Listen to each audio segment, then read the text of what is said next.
Subscribe to our YouTube channel and press the bell icon to get the latest updates. साथियों, शायद बीच में एक अपने साथी के साथ में बात नहीं कर पाया था, लेकिन अब हम आगे बढ़ते हैं क्योंकि मैं काफ़ी समय से आपसे गप्पे मार रहा हूं।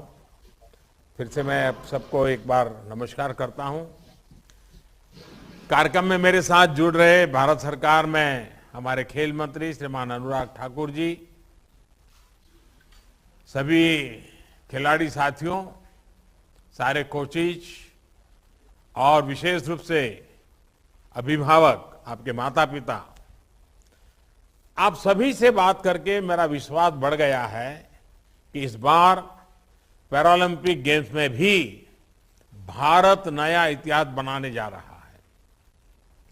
मैं अपने सभी खिलाड़ियों को और सभी कोचेस को आपकी सफलता के लिए, देश की जीत के लिए ढेरों शुभकामनाएं देता हूं। साथियों, आपका आत्मबल, कुछ हासिल करके दिखाने की आपकी इच्छा शक्ति मैं देख रहा हूं असीम है। आप सभी के परिश्रम का ही परिणाम है कि आज पैरालंपिक में सबसे बड़ी संख्या में भारत के एथलीट जा रहे हैं।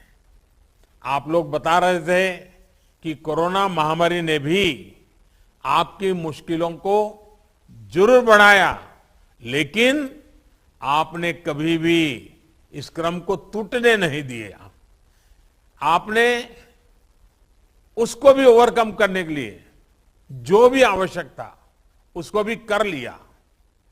आपने अपना मनोबल कम नहीं होने दिया, अपनी प्रैक्टिस को रुकने नहीं दिया, और यही तो सच्ची स्पोर्ट्समैन स्पिरिट है।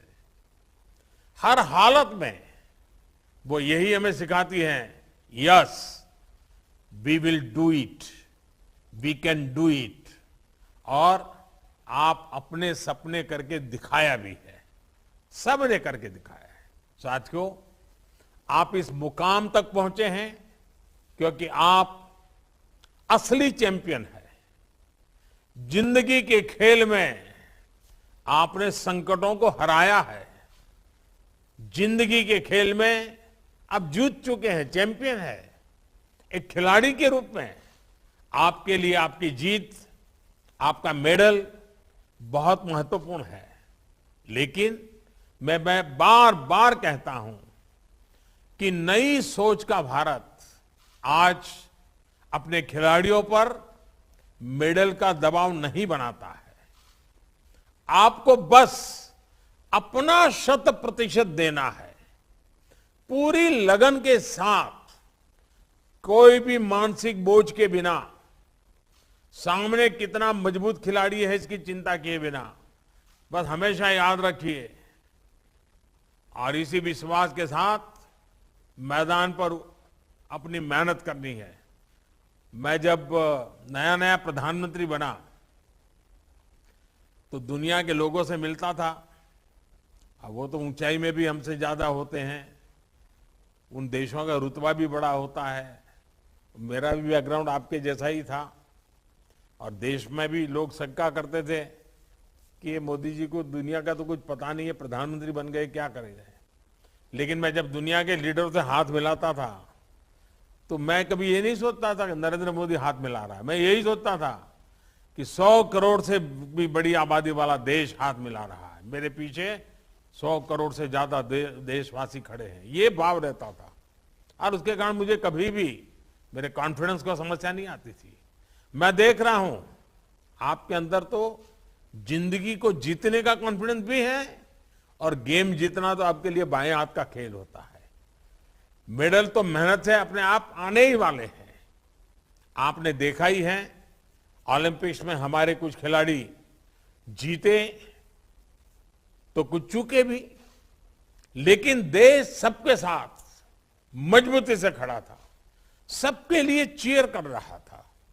साथियों, एक खिलाड़ी के तौर पर आप ये बखूबी जानते हैं कि मैदान में जितनी फिजिकल स्ट्रेंथ की जरूरत होती है, उतनी ही मेंटल स्ट्रेंथ भी मायने रखती है। आप लोग तो विशेष रूप से ऐसी परिस्थितियों से निकल करके आगे बढ़े हैं जहां मेंटल स्ट्रेंथ से ही इतना कुछ मुमकिन हुआ है। इसलिए आज देश अपने खिलाड़ियों के लिए इन सभी बातों का ध्यान रख रहा है।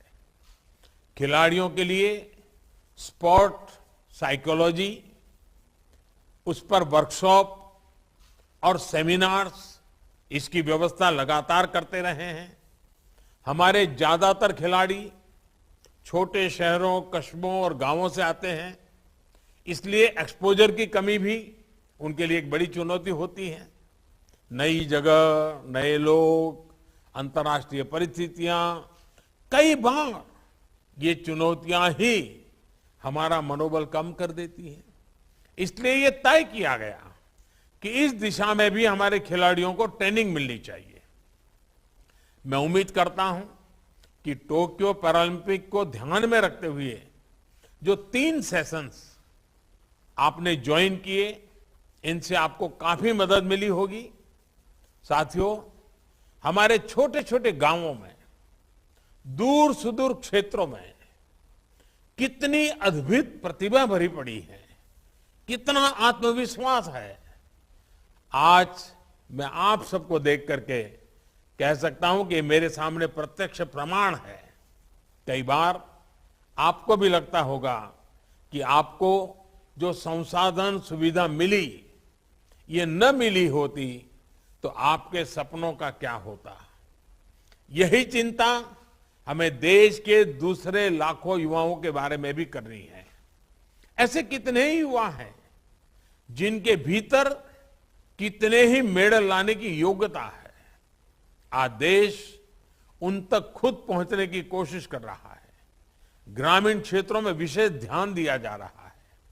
आज देश के 250 से ज्यादा जिलों में 307 खेलो इंडिया सेंटर्स बनाए गए हैं, ताकि स्थानीय स्तर पर ही प्रतिभाओं की पहचान हो, उन्हें मौका मिले।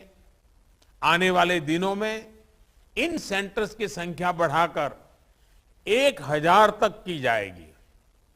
इसी तरह हमारे खिलाड़ियों के सामने एक और चुनौती संसाधनों की भी होती थी। आप खेलने जाते थे तो अच्छे ग्राउंड, अच्छे उपकरण नहीं होते थे। इसका भी असर खिलाड़ी के मनोबल पर पड़ता था। वो खुद को दूसरे देशों के खिलाड़ियों से कमतर समझने लग जाता था। लेकिन आज देश में स्पोर्ट्स से जुड़े इंफ्रास्ट्रक्चर का भी विस्तार किया जा रहा है। देश ने खुले मन से अपने हर एक खिलाड़ी की पूरी मदद कर रहा है।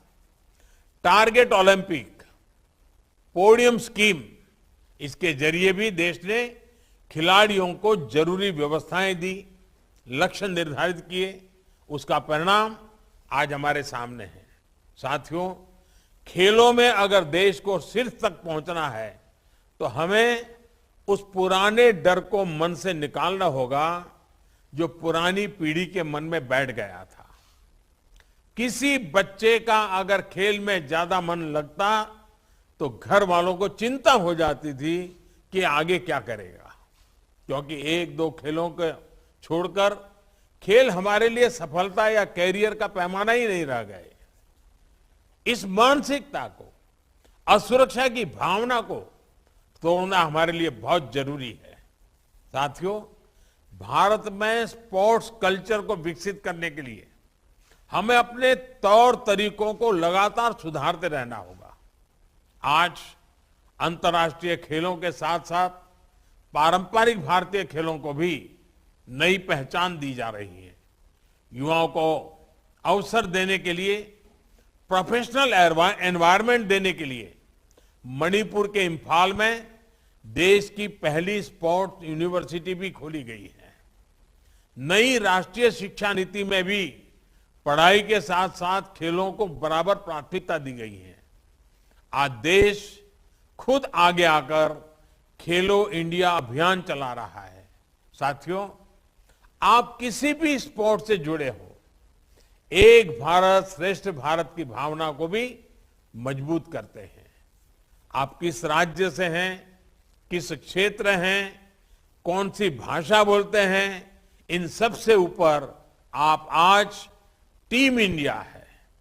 ये स्पिरिट हमारे समाज के हर क्षेत्र में होनी चाहिए, हर स्तर पर दिखनी चाहिए। सामाजिक बराबरी के इस अभियान में आत्मनिर्भर भारत में मेरे दिव्यांग भाई बहन देश के लिए बहुत महत्वपूर्ण भागीदार हैं। आपने साबित किया है कि शारीरिक कठिनाई से जीवन रुक नहीं जाना चाहिए। इसलिए आप सभी के लिए, देशवासियों के लिए, खास करके नई पीढ़ी के लिए आप सब बहुत बड़ी प्रेरणा भी हैं। साथियों, पहले दिव्यांग जनों के लिए सुविधा देने को लेकर वेलफेयर समझा जाता था, लेकिन आज देश इसे अपना दायित्व मानकर काम कर रहा है। इसलिए देश की संसद ने the rights for persons with disabilities act जैसा कानून बनाया, दिव्यांग जनों के अधिकारों को कानूनी सुरक्षा दी। सुगम्य भारत अभियान इसका एक और बड़ा उदाहरण है। आज सैकड़ों सरकारी बिल्डिंग्स, सैकड़ों रेलवे स्टेशन, हजारों ट्रेन कोच, दर्जनों डोमेस्टिक एयरपोर्ट्स के इंफ्रास्ट्रक्चर को दिव्यांग जनों के लिए सुगम बनाया जा चुका है। इंडियन साइन लैंग्वेज की स्टैंडर्ड डिक्शनरी बनाने का काम भी तेजी से चल रहा है। एनसीईआरटी की किताबों को भी साइन लैंग्वेज में ट्रांसलेट किया जा रहा है। इस तरह के प्रयासों से कितने ही लोगों का जीवन बदल रहा है, कितनी ही प्रतिभाओं को देश के लिए कुछ करने का भरोसा मिल रहा है। साथियों, देश जब प्रयास करता है तो उसके सुनहरे परिणाम भी हमें तेजी से मिलते हैं। तो हमें और बड़ा सोचने की और नए की प्रेरणा भी उसी में से मिलती है। हमारी एक सफलता हमारे कई और नए लक्ष्यों के लिए हमारा रास्ता साफ कर देती है। इसलिए जब आप तिरंगा लेकर टोक्यो में अपना सर्वश्रेष्ठ प्रदर्शन करेंगे तो केवल मेडल ही नहीं जीतेंगे, बल्कि भारत के संकल्पों को भी आप कई दूर तक ले जाने वाले हैं, उसको एक नई ऊर्जा देने वाले हैं, उसको आगे बढ़ाने वाले हैं। मुझे पूरा विश्वास है कि आपके ये हौसले, आपका ये जोश टोक्यो में नए कीर्तिमान गढ़ेगा। इसी विश्वास के साथ आप सभी को एक बार फिर ढेरों शुभकामनाएं, बहुत बहुत धन्यवाद।